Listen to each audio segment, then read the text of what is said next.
Bonjour à tous, j'espère que vous allez bien. Alors aujourd'hui on se retrouve sur une nouvelle vidéo particulière. En fait je me suis rendu compte que c'est pas facile de rien faire quand on a l'habitude d'être dans un rythme très soutenu, parce que là pour moi en fait je travaille tous les jours, j'ai un jour de repos par semaine. J'ai énormément de projets en tête aussi que je suis en train de créer, que je suis en train de réaliser. Donc c'est une charge mentale assez conséquente au quotidien. Il y a toujours énormément de choses à faire, à penser, etc. dans plusieurs domaines d'activité. Quand j'ai du temps libre, soit je fais la cuisine, soit j'apprends de nouvelles choses en lisant un livre sur l'écologie, sur le marketing, etc.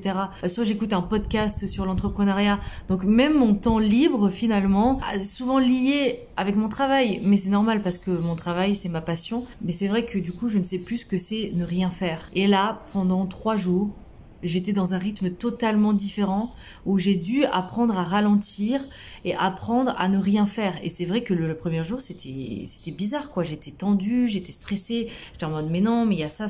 Et juste de déconnecter son cerveau, de le mettre sur une autre fréquence, d'entendre le silence aussi, ça a été quelque chose de ouf. On savait plus ce que c'était, juste le silence sans circulation, sans quelqu'un qui crie, sans quelqu'un qui parle, sans la télé du voisin. Juste d'avoir le silence, et les seuls bruits, c'était les bruits de la nature, c'était les oiseaux qui faisaient énormément de bruit. Voilà, c'est compliqué en fait de se mettre sur un autre temps, un autre rythme, plus un rythme au rythme des tortues on va dire, où on prend le temps de se poser, on prend le temps de rien faire, de juste écouter les bruits, de juste être là présent, de se reconnecter à ses sens. C'est quelque chose que je pense que je vais essayer de regarder et que je vous partage parce que je pense que c'est important d'avoir des moments où on ne fait rien.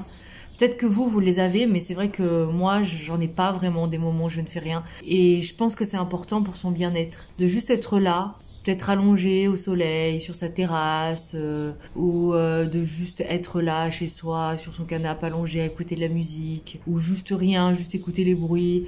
En fait, c'est l'essence de la méditation, mais moi, j'avoue que j'ai du mal avec la méditation parce que quand je médite, je dois me concentrer sur ma respiration, je dois me concentrer sur certaines choses, je dois essayer d'aller les penser, blablabla, blablabla.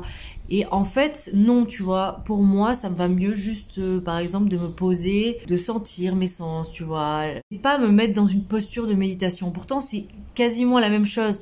Mais juste le fait de se mettre dans une posture, de se dire qu'à ce moment-là, je dois me mettre dans telle position, bah du coup, j'arrive pas à me détendre autant que si juste je prends le temps de ne rien faire, en fait. Ce concept de ne rien faire, qui n'est pas facile, hein, franchement. Et je vais essayer maintenant, dans mon quotidien, de prendre des moments où je ne fais rien, où je ne vais pas faire de la danse, faire du sport, faire la cuisine, d'être dans l'action de faire, mais juste d'être dans l'action de être. Et c'est compliqué, mais je vous partage ça parce que si ça peut vous faire penser à ne rien faire et à essayer de temps en temps et que ça vous fait du bien, bah tant mieux.